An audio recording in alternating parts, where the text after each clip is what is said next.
So one thing that I know I'm bad at, and I bet a lot of other artists are too, is kind of celebrating your wins and your achievements. I know a lot of times when I complete some project, even if it's like a very big project, be it a paid thing or a personal thing, whatever, as soon as it's over, it's like it's been such an ordeal and something that's been so challenging a lot of times, I just like immediately put it out of my mind and move on. And I don't really reflect on the fact that I actually accomplished something and that I have some cool stuff to show for it. Even like big projects I've worked on for big brands like Nissan or the Clippers or something like that. A lot of times I don't even like really talk about it. I might put it on my website, but I don't really discuss it because it's like, it was a big challenge and I'm happy that it was over and there's something about it being done that it's just kind of a finality to it. But I think it is important to talk about things and share accomplishments, and I think especially for ourselves is to feel that we are achieving things and that we are moving forward and progressing in our careers and art, getting better at our art. And one thing I just wanted to talk about recently was that Gallery Nucleus each year holds something called the Power and Numbers Show, where they invite anybody to submit a 5x7 piece of art, or up to 3, I think, and basically just submit it and they'll tell you if you get in or not, and then they're part of a show which is actually happening the end of this month in June. So I've known this for about like 3 years, so I wanted to participate. So I was like, every year I'm like, oh, I'm going to do something for it, I'm going to do something for it.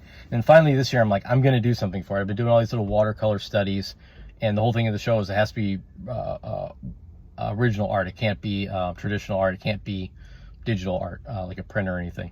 So I was like, all right, I have all the supplies already. I'm working on this story for my comic for Drawn in Blood Volume 2.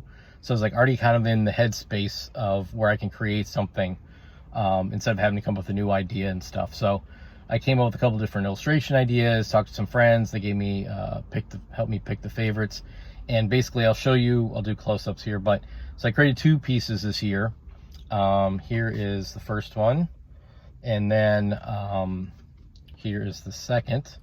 I'll do close-ups. So, but yeah, I just wanted to reflect a little bit and share that, for me, especially for something that's not a paid job, I'm pretty good about those, but for something personal, and especially something where it's not like my usual thing, it can take me a long time, especially with comics, to figure out the style of each story and write it and draw it and all that. But for this, it was really nice to be able to have a plan, execute it, and trust myself as I went along. And one interesting thing was for this one, the kind of fisherman that's about to be attacked by the mermaid, evil merwoman.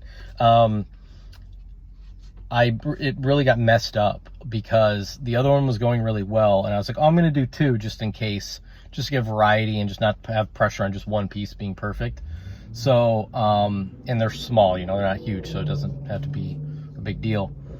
So I was working on it, and I used Frisket, which for some of you don't know, it's you put it down to basically put Frisket over as a mask, so that when you put watercolor over the area, it will not put the watercolor there, so then you can remove the mask. So basically for the water here, I wanted to mask out the guy in the boat, and then I could do all the water at one time and then remove the Frisket to then do watercolor, hand do the stuff here without, just having to go around the boat all careful and try to do any sort of big area like that. So anyway, so I put the Frisket on, and the drawing looks good. I inked it, whatever.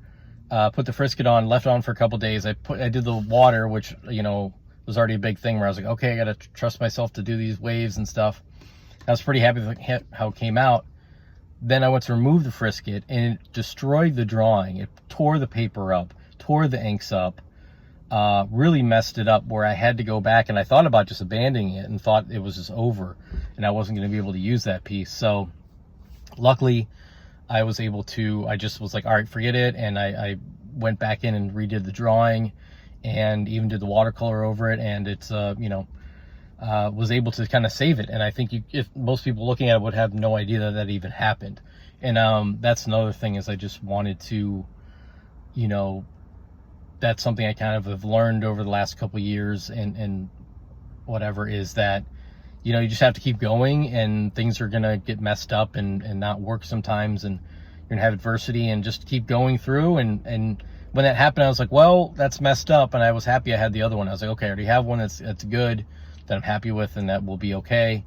I didn't have to use a frisket on that one. So, but it was, and I'm happy I was able to save it and not have to basically redo the whole thing, because I probably wouldn't have gone through all that trouble. But yeah, so, and then, okay, so then long story short, end of long story, I didn't get into the show.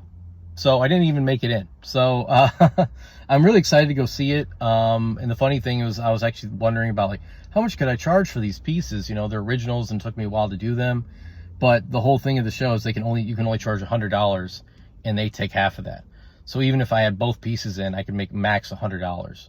So for me, these pieces at this point probably mean more than $100 to me. So I'm just going to hold on to them because I like them. But I don't know. I just wanted to say, I wanted to reflect a little bit and talk about how I achieved this, and how I set a goal and I got through it. And even with a lot of adversity with that one piece, I was able to save it. And at the end, I have two things I'm really proud of, and they tie right into the story I'm creating for the Kickstarter, so I can kind of use them to help promote and maybe as a reward, stuff like that. So, but yeah, so I hope you guys all, challenge yourselves and, celebrate the things that you achieve, and take the time to look at old work and even current work, and look and see what you did. It's never going to be perfect, but to realize that we are getting better, we are achieving things, we are getting things done. And really, at the end of the day, that's the only thing we can do, is to try, is to attempt something. And then even if it doesn't work out, and it doesn't, you get accepted to the show, the book doesn't get published, whatever, you still achieve something, and you can look back at it years down the line and say, oh, I achieved that. I wanted that. I didn't just know about it and not go after it. So that's it. Just something I wanted to talk about. Thanks.